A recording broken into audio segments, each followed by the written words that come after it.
नमस्कार पिनामाने आजिर ही विश्लेषण को आपण समस्तंकु स्वागत। आज आमे आम श्रेणी गृहरे एक रोमांचकर यात्रा आरंभ करने जाउछु। आम चारिपाखरे थिबा ई भौतिक जगत को परिचालित करुथिबा अदृश्य गणित एवं रसायनर जादुकरी रहस्य को आज आमे उन्मोचन करिबा। तेणु पूरा ध्यान दियंतु कारण आजिर विषयटी बहुत मजादार हेबाकु जाउछि। अच्छा, आम बहिरे थिबा एक वास्तव जीवनर रहस्यरु काहींकी आरंभ न करिबा। आमे प्रायतः देखिछे जे कांथरे धड़ा रंग बा चून पानी लगाइबार 2-3 दिन परे ताहा हठात किपरि एक कठिन एवं उज्जवल आवरणरे परिणत होई जाए। भाबंतु तो एहा केमिति हुए? एहा कोनोसी जादू नुहे। एहा पछरे लुचि रहिछि एक सुंदर रासायनिक प्रक्रिया जहा वायुमंडलरे थिबा कार्बन डाइऑक्साइड सह प्रतिक्रिया करी कैल्शियम कार्बोनेट सृष्टि करे। आज आमे एही भली अनेक रहस्यर समाधान करिबा। अमर आजिर एही पाठ्यक्रमरे रहिछि प्रथमे प्रतिक्रिया चिन्हट, द्वितीय समीकरण समतुल्य, तृतीय संश्लेषण एवं ताप उत्पादी प्रतिक्रिया, चतुर्थ विघटन प्रतिक्रिया एवं शेषरे आलोचना करिबा दैनन्दिन जीवनरे रसायन विज्ञान विषय। तेबे आसंतु आरंभ करिबा आमर प्रथम प्रसंग रासायनिक प्रतिक्रिया चिन्हटरू। आमे केमिति जानिबा जे गोटे रासायनिक प्रतिक्रिया घटुछि? आम उत्स पुस्तक आमको गोटे चेकलिस्ट देइछि जेउथिरे 4टी स्पष्ट लक्षण रहिछि। प्रथमटी हेला अवस्थारे परिवर्तन, द्वितीयटी रंगरे परिवर्तन, तृतीय कोनोसी गैसर निर्गमन किंबा चतुर्थ तापमात्रारे परिवर्तन। जदि आमे एही सबु लक्षण मध्यरु किछि देखिबाकु पाउछे तेबे आमे निश्चित होई परिबा जे सेठारे एक रासायनिक परिवर्तन घटिछि। वर्तमान आमे जीवा द्वितीय प्रसंग को। एहा हेउछि रासायनिक समीकरण समतुल्य जाकि टिके गाणितिक अटे। पिलामाने नवम श्रेणीर पढ़िथिबा वस्तुत्व संरक्षण नियम निश्चय मने थिबा। एक रासायनिक प्रतिक्रिया रे वस्तुत्व सृष्टि हुए नहीं किंबा विनाश हुए नहीं। एहार अर्थ हेउछि प्रतिकारक पार्श्वरे थिबा प्रत्येक मौलिकर परमाणु संख्या उत्पाद पार्श्वरे थिबा परमाणु संख्या सहित एकदम समान हेबा आवश्यक। माने जेतिकी परमाणु भितर को जीव ठीक सेतिकी ही बाहरिब। एही दुईटी सारणी को तुलना कले विषयटी आहुरी स्पष्ट होई जिवो। बाम पार्श्वरे थिबा जिंक बा दस्ता समीकरण रे देखंतु जिंक, हाइड्रोजेन एवं सल्फर परमाणु संख्या उभय पटे संपूर्ण समान, किंतु डाहाण पटे थिबा लुहा एवं जल प्रतिक्रिया रे ना, एठारे संख्या गुड़िक मेल खाऊ नाही। एहा एक असमतुल्य समीकरण, तेणु आमको एहाकु समतुल्य करिबाकु पड़िबो। एहाकु समतुल करिबार एक सहज उपाय अछि जहाकु आमे पर्यायक्रमे करिबा। प्रथमे प्रत्येक सूत्र को गोटे बाक्स भितरे रखि दियंतु, जेमिति कि बाक्स भितरे आमे किछि भी बदलाई पारिबा नाही। तापरे उभय पार्श्वरे थिबा परमाणु संख्या को गणना करंतु। आम पुस्तकर परामर्श अनुजाई प्रथमे सबुतारु अधिक परमाणु थिबा अम्लजान रु आरंभ करंतु। तापरे धीरे धीरे उद्यान एवं शेषरे लुहाकु समतुल करंतु। खूब सहज नुहे कि? एवं एही पर्यायगुड़िक अनुसरण कला परे आमुकु मिलिबो आमर चूड़ांत समतुल्य समीकरण। एही समीकरण अनुजाई आमुकु मिलुछि फेरस ऑक्साइड एवं हाइड्रोजेन गैस। एबे जदि आमे हिसाब करिबा तेबे देखिबा जे उभय पटे 3टी लुहा, 8टी हाइड्रोजेन एवं 4टी अम्लजान परमाणु रहिछि। एठारे गणित एवं वस्तुत्व संरक्षण नियम परस्पर सह संपूर्ण भावरे मेल खाउछि।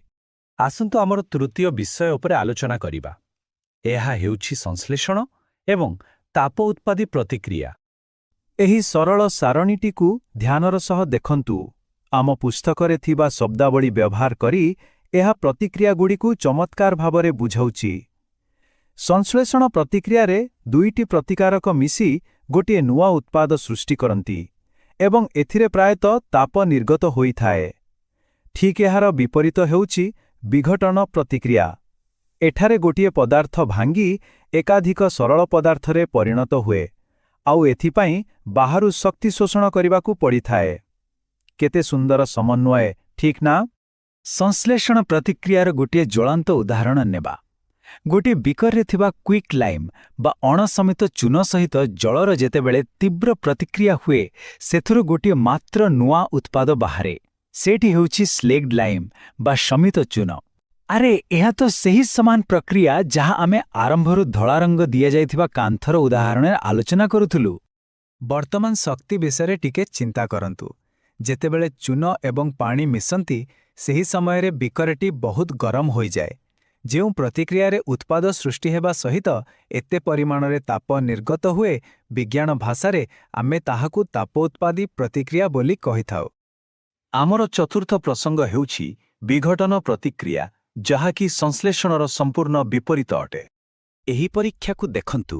ଏଠାରେ ଫେରସ୍ ସଲ୍ଫେଟ୍ ସ୍ଫଟିକକୁ ଉତ୍ତପ୍ତ କରାଯାଉଛି ଫଳରେ ଗୋଟିଏ ମାତ୍ର ପ୍ରତିକାରକ ଭାଙ୍ଗିଯାଇ ଏକାଧିକ ସରଳ ଉତ୍ପାଦ ସୃଷ୍ଟି କରୁଛି।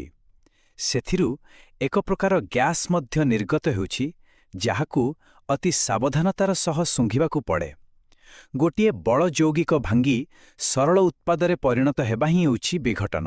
ଏହି ଭାଙ୍ଗିବା ପ୍ରକ୍ରିୟା କିନ୍ତୁ ଆପେ ଆପେ ହୁଏ ନାହିଁ। ଏଥିପାଇଁ ଆମକୁ ନିଆଁ ବା ତାପ ଆକାରରେ ଶକ୍ତି ଦେବାକୁ ପଡ଼ିଲା। ତେଣୁ ଯେଉଁ ବିଘଟନ ପ୍ରତିକ୍ରିୟା କେବଳ ତାପ ପ୍ରୟୋଗ କରିବା ଦ୍ୱାରା ହିଁ ସମ୍ପନ୍ନ ହୁଏ ତାହାକୁ ଆମେ ତାପୀୟ ବିଘଟନ ବୋଲି କହିଥାଉ। ତେବେ କେବଳ ଯେ ତାପ ପ୍ରୟୋଗ କରାଯିବ ତାହା ନୁହେଁ, ଶକ୍ତି ବିଦ୍ୟୁତ୍ ଆକାରରେ ମଧ୍ୟ ଦିଆଯାଇପାରିବ।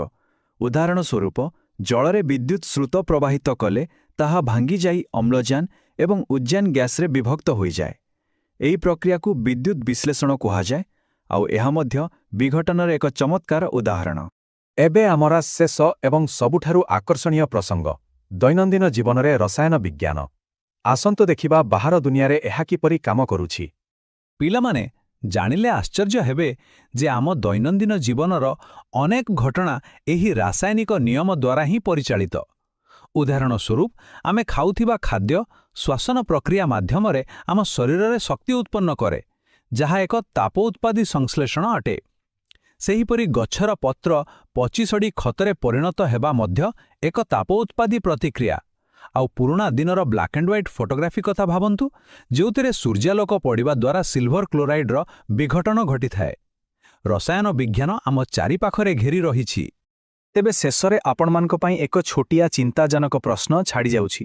ଆମର ନିଜସ୍ୱ ଶ୍ୱାସନ ପ୍ରକ୍ରିୟା ଯଦି ଏକ ତାପୋତ୍ପାଦୀ ପ୍ରତିକ୍ରିୟା ହୋଇପାରିଲା ତେବେ ଟିକେ ଭାବନ୍ତୁ ତ ଆମ ଆଖି ସାମ୍ନାରେ ଥିବା ହିଁ ବିଶାଳ ଜୀବଜଗତକୁ ଚଳାଇବା ପାଇଁ ଆଉ କେଉଁ ସବୁ ଲୁକାୟିତ ରାସାୟନିକ ଇଞ୍ଜିନ୍ ଗୁପ୍ତ ଭାବରେ କାମ କରୁଛି। ନିଜ ଚାରିପାଖକୁ ଟିକେ ବୈଜ୍ଞାନିକ ଦୃଷ୍ଟିକୋଣରେ ଦେଖିବାକୁ ଚେଷ୍ଟା କରନ୍ତୁ। ଦେଖିବେ ସବୁକିଛି ବହୁତ ମଜାଦାର ଲାଗିବ। ଆଜିର ଏହି ପାଠ୍ୟକ୍ରମରେ ଭାଗ ନେଇଥିବାରୁ ଅନେକ ଧନ୍ୟବାଦ। ଖୁବ୍ ଶୀଘ୍ର ଦେଖାହେବ ଏମିତି ଏକ ନୂଆ ବିଷୟ ସହିତ।